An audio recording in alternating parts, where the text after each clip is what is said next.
Aujourd'hui, nous avons l'immense plaisir de recevoir un expert en développement durable qui va nous éclairer sur quelques concepts clés de l'économie et de l'économie circulaire. Bienvenue et merci d'avoir accepté notre invitation. Pourriez-vous nous expliquer ce qu'est la production en économie? Bien sûr, la production est le processus de création de biens ou de services qui ont une valeur et contribuent à la satisfaction des besoins humains. Elle peut impliquer la transformation de matières premières en produits finis, comme dans le cas de la fabrication, ou la prestation de services, comme dans le cas de l'éducation ou de la santé. Très bien. Et qu'entend-on par biens et services? Les biens sont des objets matériels tangibles qui satisfont les besoins humains, tels que les voitures, les vêtements, ou la nourriture. Les services, en revanche, sont des activités immatérielles fournies par d'autres personnes ou entreprises, comme la coiffure, le transport, ou l'enseignement. Et la distribution? La distribution est le processus par lequel les biens et les services sont livrés aux consommateurs. Il peut s'agir de la livraison physique de produits ou de la fourniture d'un service à un client. Parlez-nous des besoins. Les besoins sont les exigences de base pour la survie et le bien-être de l'homme. Ils peuvent être physiques, comme la nourriture et l'eau, ou psychologiques, comme le besoin d'appartenance et l'estime de soi. Qu'est-ce que la consommation? La consommation est l'utilisation de biens et services par les ménages.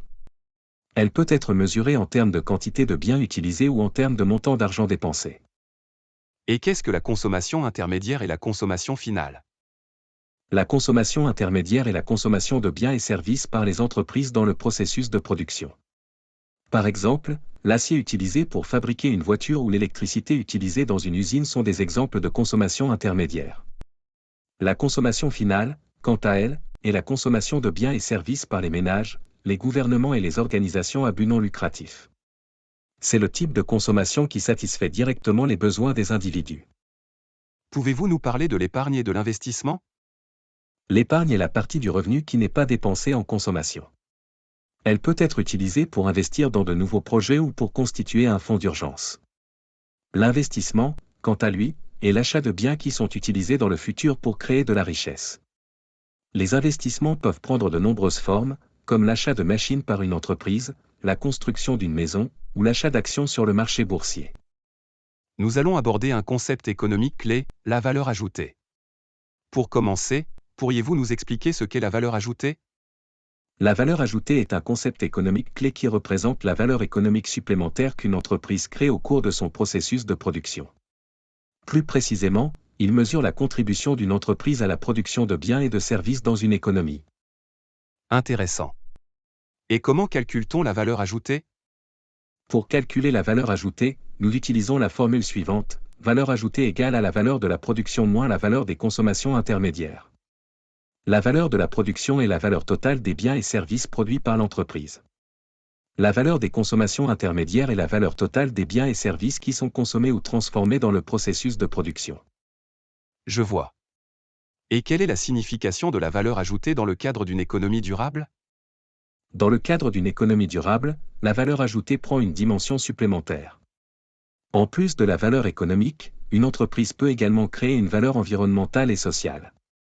Par exemple, une entreprise qui produit des biens à partir de matériaux recyclés crée une valeur environnementale en réduisant le besoin de matières premières et en minimisant les déchets. De même, une entreprise qui offre de bons salaires et des conditions de travail équitables crée une valeur sociale en contribuant au bien-être de ses employés. Merci beaucoup pour ces précisions. Il est clair que la valeur ajoutée est un concept essentiel pour comprendre la contribution réelle d'une entreprise à la création de richesses dans une économie. Elle permet également aux entreprises de comprendre comment elles peuvent optimiser leur processus de production pour créer plus de valeur avec les mêmes ressources. Enfin, pourriez-vous nous dire quels sont les avantages de l'économie circulaire par rapport à l'économie linéaire? Absolument. L'économie circulaire offre plusieurs avantages par rapport à l'économie linéaire. Premièrement, elle favorise la durabilité en minimisant le gaspillage et en maximisant l'utilisation des ressources.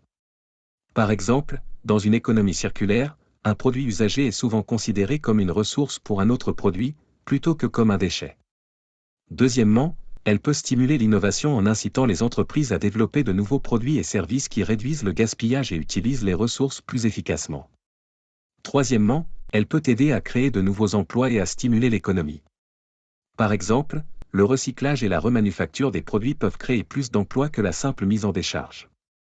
Enfin, L'économie circulaire peut aider à réduire les émissions de gaz à effet de serre et à atténuer le changement climatique, car elle favorise l'utilisation de ressources renouvelables et la réduction de la consommation de ressources non renouvelables.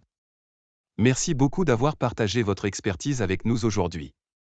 Ces explications détaillées nous aideront certainement à mieux comprendre l'économie et l'importance de passer à une économie circulaire. Encore une fois, merci d'avoir pris le temps de nous éclairer sur ces sujets cruciaux. Nos remerciements à l'ensemble de nos auditeurs. Rendez-vous pour une autre émission enrichissante sous la supervision de Monsieur Camara. Abonnez-vous et suivez plus facilement nos publications.